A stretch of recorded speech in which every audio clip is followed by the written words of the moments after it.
Hello, everyone, and welcome back to a brand new episode of Shameless in Chicago. This is your host, Nin. And I'm Luke, and I need to go to the dentist. Why? My teeth hurt. Oh, what now? Yeah, I think I might need a root canal. I went to the dentist like last summer. Yeah. I had 8 cavities. Ooh. It was my first time going to the dentist in like 5 years. Oh. And they were like, you have 8 cavities, 4 on top, 4 on bottom.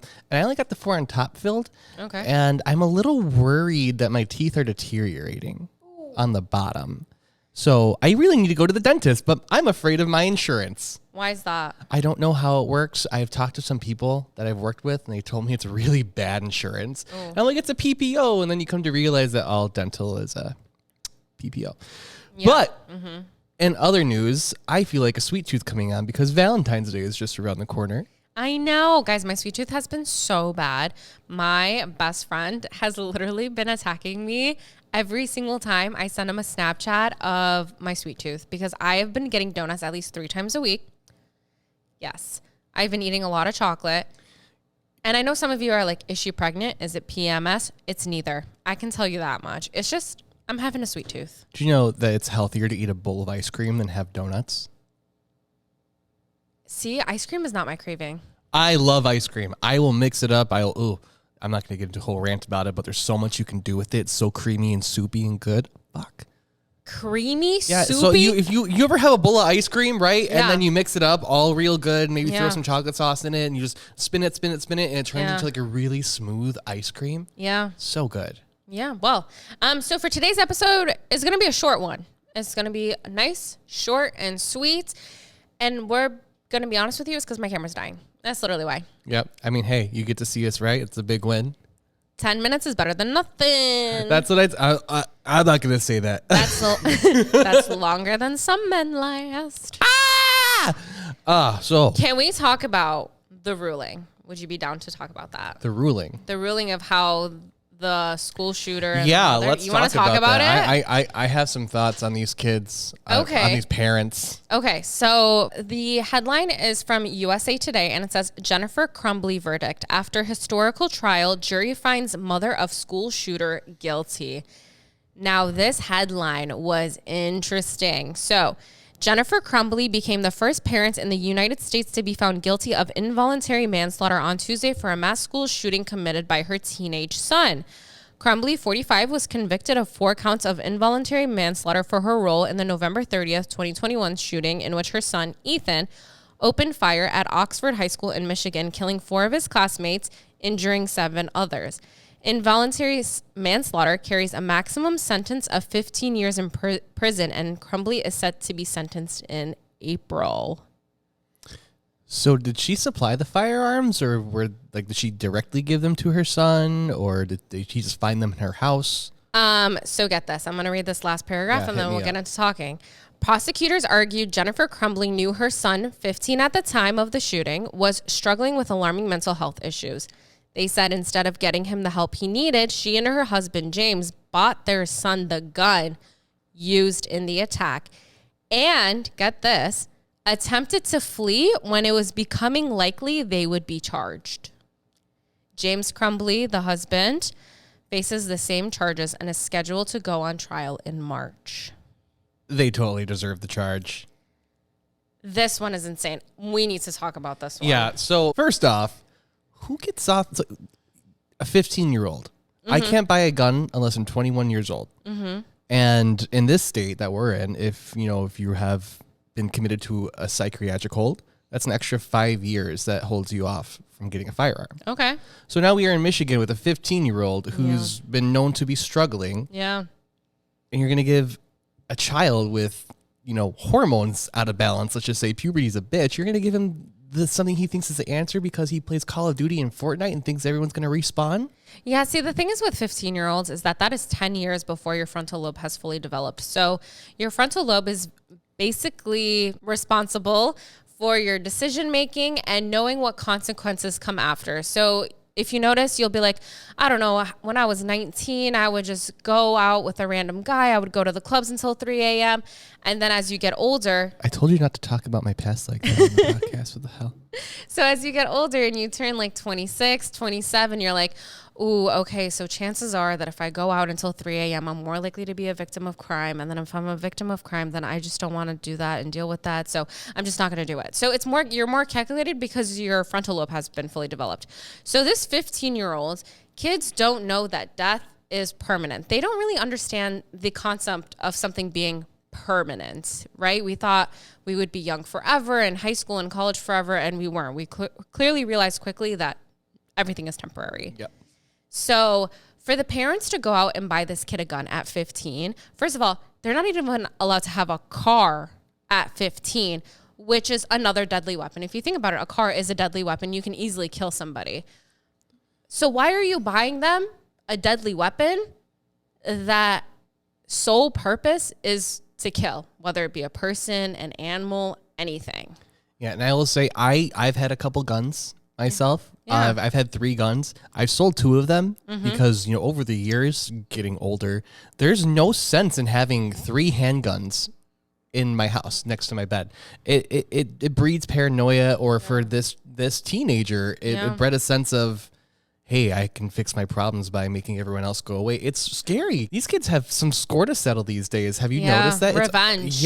Revenge, yeah. Whether it be against your teachers or your classmates, it's really, really disturbing. Those kids that killed their Spanish teacher because she wouldn't give them an A. Yeah, they stalked her, followed her, and then essentially beat her to death. Yeah. Oh my gosh. And I've read, like, for some of these schools, instead of, forcing these kids to go back, they just completely tear down and demolish the grounds. Yes. Sometimes they will completely demolish the schools. Although Columbine High School, which was the first very notorious school shooting, other than Kent College, that both of those schools really exist. It's really sad, though, because Columbine happened in 1999, I believe.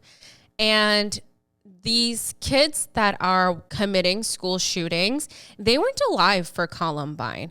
And I don't feel like Columbine was really talked about that much in the early 2000s. Columbine culture is alive and well on the darkest parts of this internet. A couple of years ago, I was 18 or 19 years old. I hadn't even moved out of my house yet, but Columbine happened. We were probably 2 years old. Yes. So I was stumbling across Facebook before the days of enforcement of community standards, and I came across the CCTV footage of the Columbine shooting. I remember you showed me it. And I just cannot. To me, death is a very scary thing, but those images in the mind of someone who has a score to settle or wants to emulate that, those images alone can be very detrimental. Teenage boys will expose themselves to the scariest fucking shit on the internet. Yeah. Beheadings, violations, physical, mental, blah, blah, blah, just straight up murders. I can't imagine what it does to our brains when we intake it more and more and more. I think you get desensitized. And then you want to do it. And that's what's interesting about desensitization and the internet and YouTube and stuff like that. Bailey Sarian is the host of Murder, Mystery, and Makeup. She's kind of the pioneer of that. And she actually had a YouTube video where she was like, guys, I'm getting in the comments saying that my videos are not quote unquote horrific enough. They wanted it. Her audience essentially was like, we want something stronger. But if you think about it, murder in general is freaking horrific. And so it's like, we're in this culture of like, Crime Junkie is the #1 podcast. True crime has an entire investigation discovery. Its own genre now. It really is. Like, true crime has its own platform now, and people are obsessed with it in the craziest way. But my lack of understanding, even from a psychological perspective, is that these kids were not alive when Kent happened and when Columbine happened. And in America, those were the worst atrocities that ever happened. Heck, these kids weren't even alive for 9/11. And it's like, where are you getting your education from? What is going on in your homes? What is going on in your minds? Media you're consuming for you to think that school shootings are the norm. They've become the norm. Yeah, and this is not even something that we can blame on COVID or isolation or anything Absolutely like that. not, because they've been happening. Sandy Hook is a prime example in elementary school. Kindergartners, yeah. It's the most evil thing. I can't understand what would possess someone to go into a school and take the lives of children. Yeah, God forbid. And where does that problem start, though? Where does that problem start at home? Does that problem start with the lack of discipline at home? Does that problem start with the media that's being intake? What do you think causes children to want to harm other children?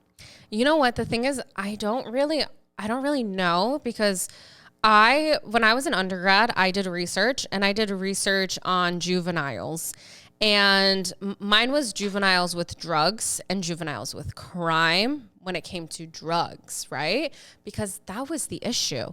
But the issue has changed. It's evolved. Yes. It's no longer kids are doing drugs. Like, if you guys remember in an episode of Full House, DJ Tanner was being influenced to smoke cigarettes in the girls' bathroom. Remember? She was doing that. Or Jessie from Saved by the Bell was taking those speed pills so she could stay up and study. Yeah, exactly. And those were the issues they were facing back then, is drugs, cigarettes.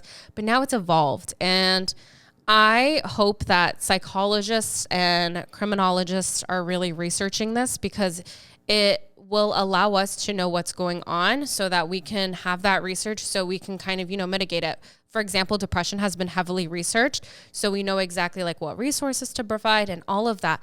But if it shows you one thing, is that America is having a mental health crisis, and we have lack of community. And that's for sure, because these kids are crying out for help and getting pushed under the rug. I think that is the saddest thing, because we are the wealthiest country in the world. We are the wealthiest we have ever been, but yet these kids are getting neglected. I agree, but I also think media has an impart on this. There's been plenty of shows that have featured mass shootings and casual recoveries. The thing about TV shows is that the moment happens, they'll struggle with that moment for a couple episodes, and then after that, it's gone. I was watching the Queer as Folk revival on Peacock. Don't watch it, it's awful. And it came out around the same time, or it drew inspiration from the Pulse nightclub shooting in Orlando. The first episode has a 17-year-old boy in drag going to a club and performing, and then the club gets shot up. Oh, wow. The entire club gets shot up with, an assault rifle and all that. I think it's gratuitous. Why do we want to have this shock culture, shock value? Why do we want to be reminded of the hundreds of thousands of people that we've lost due to senseless murder? Yeah, and that also reminds me of One Tree Hill, which was a show that was really popular in the very early 2000s, mid 2000s. They had a school shooting scene at Millennials. Yeah, not to stray away from our earlier topic, but now this is a remarkable historical jury verdict of that these parents are now found guilty of a crime they did not commit, but their child committed. What do you think that is going to do for the future of America and parents? I hope it sets an example. I hope it sets an example that parents need to parent their children rather than let media parent their children. Yeah. I hope it does not give children license to say, well, my parents will take the bill. That's a little concerning that they're going to say, oh, I won't get in trouble. My parents will. That's okay. They can deal with the consequences of my actions. I think every member of that house, mother, father, son, should be punished. I agree. I think if you are aware, you provide the weapon, all of that, you're not doing anything, then definitely it's punishable. I mean, from what these parents did, it's punishable. But let's say, for example, the Sandy Hook shooter, right? He killed his own mother before he went and committed the murders. I don't feel like she would be somebody who would be found guilty. And other people of other parents that were like, oh my God, I had no idea. But I think this sets a precedent in that we have to parent our children. As we mentioned in the last podcast, you have to parent your children. Watch your kids. You're not your kids' friends. Enough's enough. Something needs to change. The parents need to change. This government needs to change. This society as a whole needs to change, because we are all connected. This is a very individualistic society. And if we learn that we are actually all connected to one another, we're going to want to help each other out. There's actually a Native American saying is that if one person is sick, the entire community is sick, because that shows us as a whole. And I think that's a very beautiful and very important saying. Alrighty, everyone. Well, like we said, this would be a short episode. I hope you guys enjoyed this one. Please let us know what you think about this verdict and anything else that we discussed in this podcast. Let us know how America can heal itself. But until the next time, everyone. Yes, please join us next time as Nen attempts to help me take dental floss out of my ear canal. I wanted to hear mints, okay? Do you even floss your own teeth? I floss my ears. Disgusting. Nothing in between. All right, everyone. Don't forget to like this video, subscribe to our channel. And if you're listening to this on a streaming platform, go ahead and give us a 5-star rating. And don't forget to follow us. Bye, everyone. Bye. And if you're watching us on YouTube, please don't comment about how often I wear the same clothes. Bye.